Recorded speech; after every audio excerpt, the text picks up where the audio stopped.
बज़्म अफसानचा भोपाल का प्रोग्राम आयोजित। बज़्म अफसानचा सत्र का आयोजन भोपाल के प्रसिद्ध बैठक रूफटॉप रेस्टोरेंट में किया गया। इस अवसर पर मुख्य अतिथि मोहम्मद नोमान खान ने भोपाल में उर्दू कथा साहित्य के इतिहास का उल्लेख किया। उन्होंने कहा कि नियाज फतेहपुरी का नाम सबसे पहले आता है, लेकिन इसे नियमित रूप से जानने वाले पहले नामों में कौसर चांदपुरी का प्रमुख नाम है, जो एक संत और दूरदर्शी व्यक्ति थे और अब परी कथाओं को बढ़ावा देने वाले भी एक ऋषि है, डॉक्टर मोहम्मद आजम। इस तरह से परी कथा साहित्य के मामले में भोपाल को प्रसिद्ध करने के लिए इन ऋषियों को याद किया जाता है। मानद प्रख्यात लेखक इकबाल मसूद ने लघु कथा की तकनीकी के बारे में बताया और कहा कि लघु कथा लिखना गजलों से भी अधिक कठिन है, क्योंकि कविता के लिए कोरस और रदीफ की मदद की आवश्यकता होती है। इस संबंध में बज़्म अफसानचा भोपाल के प्रयासों की सराहना की गई। मुख्य अतिथि डॉक्टर अली अब्बास उम्मैद ने अपनी लघु कथाएं पढ़ी। उन्होंने कहा कि न केवल बाप की बैठकें बेहतर स्थानों पर आयोजित की जा रही हैं, बल्कि बेहतर कहानियां भी सुनी जा रही हैं। लघु कथा शॉर्ट फिल्म समिति भोपाल की मैं निदेशक हूँ और बज़्म अफसानचा जिसके अध्यक्ष मोहम्मद आज़म साहब हैं, मैं उसकी एक सदस्य भी हूँ। और ये बहुत खुशी की बात है कि हिंदी में लघु कथा और उर्दू में अफसानचा दोनों एक साथ आगे बढ़ रही हैं और आने वाले समय में अफसानचों के लिए और लघु कथा के लिए भोपाल जो है वो एक मिसाल बनने जा रहा है। और सचमुच में यहाँ पे जिस तरह की अभी हमने रचनाएं सुनी, वो एक अलग तरह की रचनाएं थी और मुकम्मल अफसानचे यहाँ पढ़े गए। और सबसे अच्छी बात ये कि जितने भी अफसाना निगार हैं वो परिपक्व हैं, उन्हें पता है कि क्या लिखना चाहिए, क्या लिख जाना है। और आज़म साहब का अपना एक विज़न है, क्योंकि एक बहुत अच्छे गज़ल गो हैं और उरूज़ गज़ल के वो मशहूर विद्वान हैं। तो उनकी अपनी एक दृष्टि है और वो जो एक मयार यहाँ पे स्थापित किया है वो बज़्म अफसानचा को बहुत ऊपर तक लेके जाएगा। स्कॉलर्स के लिए यहाँ बहुत कुछ भविष्य में मिलने वाला है और रिसर्च के काम में भी बज़्म अफसानचा आगे बढ़ेगी। धन्यवाद। बाप जिसके क़याम किए हुए उसके आगाज़ से अब तक कई प्रोग्राम यहाँ मुनक़िद हो चुके हैं जिसके ज़ेर एहतमाम।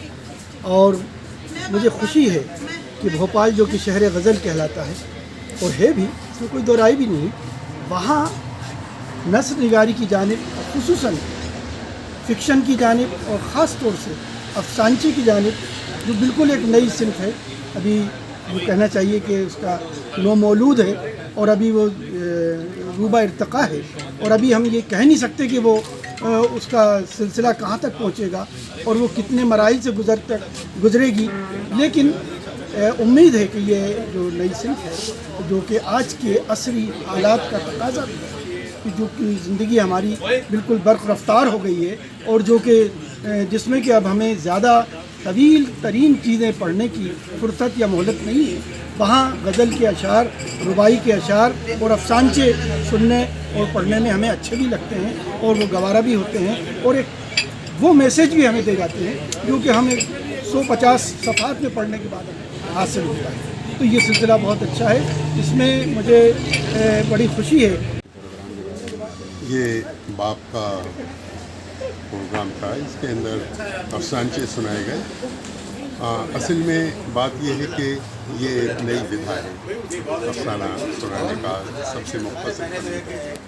ये भोपाल में तन्हा पहला एक अदारा है जिसका सालाना बहुत अच्छा प्रोग्राम होता है और अब ये भी तय किया गया है कि हर महीने ये प्रोग्राम इसमें क्या है कि नस्ल लिखने वाले कम हैं और अगर नस्ल लिखने वाले कम होते हैं तो वो अपने शहर के अदीबों और शायरों के बारे में नहीं लिख पाते। अब अल्लाह के शुक्र से कि नस्ल लिखने वाले बढ़ते जा रहे हैं और इनके बढ़ने से ये उम्मीद है कि अदब में भोपाल का एक मकाम मुस्तहकम हो सके। शुक्रिया। ग्रुप है, मैं आगाज़ से ही इससे जुड़ा हुआ हूँ और इसके जितने प्रोग्राम हुए हैं वो एक ऐसी सिन्फ़ जो आम तौर पे लोग इसको कबूल नहीं कर पाते थे या जो नहीं सोचते थे। हालांकि अफसानचे पहले तो लिखे जाते थे, लेकिन यहाँ उसका सिलसिला नहीं था। सबसे पहले डॉक्टर आजम साहब ने मुझे बहुत ज़्यादा ब्लैक हो रहा है। अखबार लाइब्रेरी में जलसा कर रहे थे, वहाँ मुझे ऐसा वाकई ये सिलसिला मुझे जारी रहना चाहिए। और वो जब से है जितने प्रोग्राम हो रहे हैं अफसानचे के, वो हमेशा बेहतर से बेहतरीन की तरफ है। और आज जो ये सिलसिला हुआ है, हरचंद के इसमें कुछ ऐसे लोग भी शामिल हैं जिन्होंने उस सिलसिले में ज़्यादा कुछ कहा या कहा होगा, लेकिन हमें जहाँ तक अफसानचों का ख्याल था उस सिलसिले में गुफ्तगू करनी है कि जो अफसानचे आज यहाँ पेश किए गए हैं वो हमें पूरे के पूरे अपने वक्त से जुड़े हुए हैं, हमारे मसाइल से जुड़े हुए हैं, हमारे समाज से जुड़े हुए हैं। और कोई ऐसा नहीं है जो ये कह सके कि वो इससे मुत्तफिक नहीं, इत्तेफाक नहीं रखता या वो एतराज़ करता है। तो मैं इसके लिए मुबारकबाद दूँगा इस तंजीम को और डॉक्टर आज़म को जिन्होंने इसको आगे बढ़ाने की कोशिश की है। दायरा हम शाना बशाना है, ये नौजवान हैं तो हम भी जवान हैं और सिलसिला इंशाअल्लाह आइंदा जारी रहेगा। और हम सब इसी हौसले के साथ जो लोग इससे जुड़े हुए हैं आइंदा भी जुड़े रहेंगे। आज का प्रोग्राम क्या था आपका? आज का प्रोग्राम एक्चुअली हमारी जो नर्सरी सिन्फ है, एक अफसानवी सिन्फ अफसानचा, उसमें हमारा ग्रुप है एक बाब मतलब बज़्म अफसानचा भोपाल, इस नाम से ये मशहूर है। और हमारे इस बज़्म में हिंदुस्तान भर के लोग हैं जो अफसानचा लिखते हैं। अफसानचा जो अफसाने की सबसे छोटी फॉर्म होती है उस पर इसमें काम होता है, इसके अलावा इसमें कुछ भी नहीं होता है। और हम अक्सर उसकी नशिस्तें करते हैं। आज पिछले साल हम लोगों ने सालाना जश्न किया था बहुत ही शानदार तरीके से, और इस बार तमाम लोगों को यहाँ पर यकजा करके सबके अफसानचे सुने।